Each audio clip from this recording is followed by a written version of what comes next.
Hello friends, હર્ષના kitchen મેનુમાં તમારું સ્વાગત છે। આજના સ્પેશિયલ મેનુમાં લીલા ચણા અને બટાકાનું શાક બનાવીશું અને આ શાક આજે આપણે કુકરમાં બનાવીશું, જેથી એકદમ ફટાફટ બનીને તૈયાર થઈ જશે અને સાથે સાથે સ્વાદમાં તો ખૂબ જ ટેસ્ટી બનશે। હવે આ શાક કેવી રીતે બને છે એ રેસીપીને જોવા માટે વિડીયોને છેલ્લે સુધી જોજો અને તમને જો મારી રેસીપી પસંદ આવે તો મારા વિડીયોને લાઇક અને શેર કરજો, મારી ચેનલને સબસ્ક્રાઈબ કરજો અને બાજુમાં આપેલ બેલ આઇકન જરૂરથી પ્રેસ કરજો, જેથી મારા બધા નવા વિડીયોની નોટિફિકેશન તમને મળતી રહે। તો ચાલો હવે રેસીપી સ્ટાર્ટ કરીશું। તો હવે આ શાક બનાવવા માટે મેં અહીંયા 1 વાટકી જેટલા લીલા ચણા લીધા છે। લીલા ચણાની ક્વોન્ટિટી તમારે જે પ્રમાણે રાખવી હોય તે પ્રમાણે તમે રાખી શકો છો। હવે ત્યાર પછી આપણે શાક બનાવવા માટેની તૈયારી કરી લઈશું।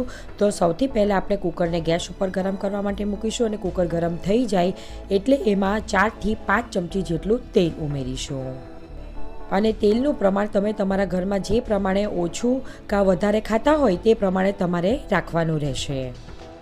થોડી વાર થઈ ગઈ છે અને તેલ ગરમ થઈ ગયું છે, તો તેમાં 1 ચમચી જેટલું જીરું ઉમેરીશું અને એને ક્રેકલ થવા દઈશું અને પછી 5 ચમચી જેટલી હિંગ ઉમેરી દઈશું। પછી એમાં 2 મીડિયમ સાઇઝની ડુંગળીને મેં ઝીણી સમારી લીધી છે, તો એ ઝીણી સમારેલી ડુંગળી ઉમેરી લઈશું અને ત્યાર પછી એ હલકી ગુલાબી રંગની થાય ત્યાં સુધી એને સાતળી લઈશું। પછી એમાં 1 ચમચી જેટલી સૂકા લસણની પેસ્ટ ઉમેરીશું અને એની પણ કાચી ફ્લેવર નીકળી જાય ત્યાં સુધી એને પણ સાતળી લઈશું। હવે થોડી વાર થઈ ગઈ છે અને તમે જોઈ શકો છો ડુંગળી અને લસણ બંને સતળાઈ ગયા છે। તો ત્યાર પછી મેં અહીંયા 2 મીડિયમ સાઇઝના ટામેટાને ઝીણા સમારી લીધા છે, તો એ ઝીણા સમારેલા ટામેટાં ઉમેરી લઈશું અને ત્યાર પછી એને ડુંગળી જોડે મિક્સ કરી લઈશું અને એનું પાણી બળી જાય અને એમાંથી તેલ છૂટું પડી જાય ત્યાં સુધી એને સાતળી લઈશું।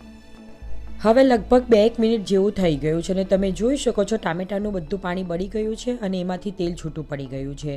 તો હવે ત્યાર પછી આપણે એમાં બધા મસાલા ઉમેરીશું। તો સૌથી પહેલાં 5 ચમચી જેટલી સૂકી હળદર ઉમેરીશું અને 1 ચમચી જેટલા ધાણા જીરું પાવડર ઉમેરીશું। પછી એમાં 5 ચમચી જેટલું તીખું લાલ મરચું ઉમેરીશું અને તમે તીખું જે પ્રમાણે ખાતા હોવ ને તે પ્રમાણે તમારે મરચું ઉમેરવાનું રહેશે। પછી એમાં અડધી ચમચી જેટલું કાશ્મીરી લાલ મરચું ઉમેરીશું અને જરૂરિયાત મુજબ ગરમ મસાલો ઉમેરીશું। પછી એમાં થોડી ઝીણી સમારેલી કોથમીર ઉમેરી લઈશું અને હવે બધા મસાલા ઉમેરાઈ ગયા છે, તો એને વ્યવસ્થિત રીતે મિક્સ કરી લઈશું। હવે મસાલા મિક્સ તો થઈ ગયા, પરંતુ હજુ એને કૂક થવા દેવાના છે, તો મસાલા બળી ન જાય એટલા માટે એમાં થોડું 6 થી 7 ચમચી જેટલું પાણી ઉમેરીશું અને પાણી બળી જાય અને એમાંથી તેલ છૂટું પડી જાય ત્યાં સુધી એને કૂક થવા દઈશું। હવે થોડી વાર પછી તમે જોઈ શકો છો મસાલામાંથી બધું પાણી બળી ગયું છે અને તેલ છૂટું પડી ગયું છે, એટલે કે મસાલા પરફેક્ટ કૂક થઈ ગયા છે। તો ત્યાર પછી મેં અહીંયા 2 મીડિયમ સાઇઝના બટાકાની છાલ કાઢી અને થોડા મોટા ટુકડા કરી લીધા હતા, તો તેને ઉમેરી દઈશું। હવે બટાકા ઉમેરાઈ ગયા છે, તો ત્યાર પછી જે 1 વાટકી લીલા ચણા લીધા હતા એને મેં 3 થી 4 વખત સારા પાણીએ ધોઈ લીધા છે। તો ત્યાર પછી એ બધા ચણાને આપણે બટાકા જોડે કુકરમાં ઉમેરી લઈશું અને હવે ત્યાર પછી લીલા ચણા અને બટાકાને મસાલા જોડે વ્યવસ્થિત રીતે મિક્સ કરી લઈશું। હવે બધું મિક્સ થઈ જાય ત્યાર પછી ચણા અને બટાકાને આવી જ રીતે કુકરમાં થોડીવાર માટે કૂક થવા દઈશું, જેથી મસાલાની ફ્લેવર લીલા ચણા અને બટાકા બંનેમાં આવી જાય। અને હવે લગભગ 2-1 મિનિટ જેવું થઈ ગયું છે અને તમે જોઈ શકો છો બધા મસાલા બટાકા અને લીલા ચણામાં વ્યવસ્થિત રીતે મિક્સ થઈ ગયા છે। તો હવે ત્યાર પછી એમાં 1 ગ્લાસ જેટલું પાણી ઉમેરીશું। પછી એને વ્યવસ્થિત રીતે મિક્સ કરી લઈશું અને થોડી વાર માટે પાણીને ગરમ થવા દઈશું। હવે મને પાણી થોડું ઓછું લાગ્યું હતું એટલે ફરીથી મેં એમાં થોડું અડધો ગ્લાસ જેટલું પાણી ઉમેરી લીધું છે। પછી એમાં સ્વાદ પ્રમાણે મીઠું ઉમેરી લઈશું અને હવે એને વ્યવસ્થિત રીતે મિક્સ કરી લઈશું અને થોડી વાર પછી પાણી પણ ગરમ થઈ ગયું છે, તો હવે કુકરનું ઢાંકણ ઢાંકી દઈશું અને ત્યાર પછી એની મીડિયમ ફ્લેમ ઉપર 3 થી 4 વિસલ વગાડી લઈશું।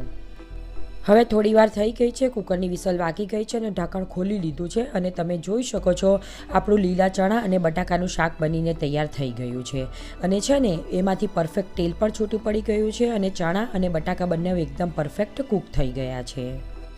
હવે પછી એમાં ઝીણી સમારેલી કોથમીર સ્પ્રિંકલ કરી લઈશું અને એને વ્યવસ્થિત રીતે મિક્સ કરી લઈશું અને હવે આપણું આ ચણા અને બટાકાનું શાક બનીને તૈયાર થઈ ગયું છે। આ લીલા ચણા અને બટાકાનું શાક ઢાબા ઉપર મળે કે રેસ્ટોરન્ટમાં મળે એવું જ બનીને તૈયાર થયું છે અને સ્વાદમાં તો ખૂબ જ ટેસ્ટી લાગશે. હવે આ ગરમા ગરમ શાકને તમે રોટલો, રોટલી કે પરોઠા જોડે પણ ખાઈ શકો છો. તો હવે આ ટેસ્ટી એવું લીલા ચણા અને બટાકાનું શાક તમે પણ તમારા ઘરમાં એકવાર આવી રીતે જ બનાવજો અને મને કમેન્ટમાં લખી જરૂરથી જણાવજો કે આ રેસીપી તમને કેવી લાગી. અને તમને જો મારી રેસીપી પસંદ આવે તો મારા વિડીયોને લાઈક અને શેર કરજો, મારી ચેનલને સબસ્ક્રાઈબ કરજો. ફરી મળીશું એક નવી રેસીપી સાથે. Thank you for watching my video.